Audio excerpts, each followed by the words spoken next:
Good day everyone, especially to you sir. I am Elaine D. Balasa from BSCD 2B. The topic that I'm going to discuss is about man-made disaster, the transportation accident. A man-made disaster in transportation involves a mishap resulting from human actions, negligence, or error, rather than natural causes. This can include accidents involving vehicles, trains, ships, or aircraft due to factors like human error, mechanical defect, or poor maintenance. Example including truck falls or explosion involving transport vehicle. So alam naman natin na sa panahon ngayon is nakikita natin sa mga napapanood sa balita na maraming naaaksidente, maraming sasakyan or maraming nadadamay sa aksidenteng nangyayari. So, kapag nangyari ang isang insidente or yung isang disgrasya when it comes to transportation is it's either the mechanical error or yung mismong tao na kumokontrol or nagda-drive ng sasakyan na yun ang may problema.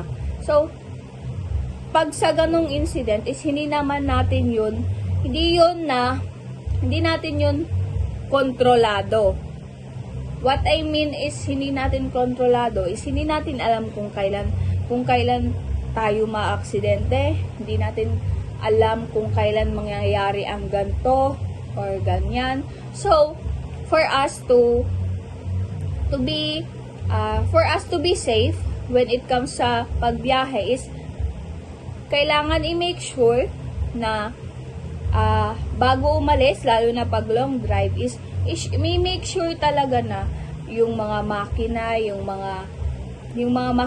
mga equipments, yung mga parts ng inyong mga sasakyan, especially brakes, kung gumagana ba or may effect pa rin siya. So that para maiwasan natin yung hindi inaasahang aksidente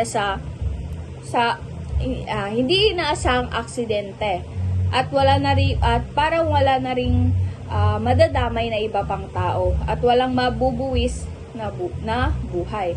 Kasi sa panahon ngayon is maraming careless sa paligid, not in terms of personal reason, but we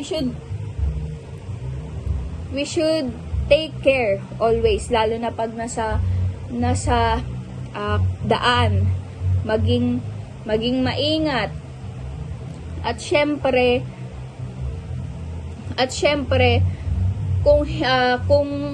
kung lasing naman tayo habang nagda-drive is mas piliin na lang natin muna or inaantok, mas piliin na lang muna nating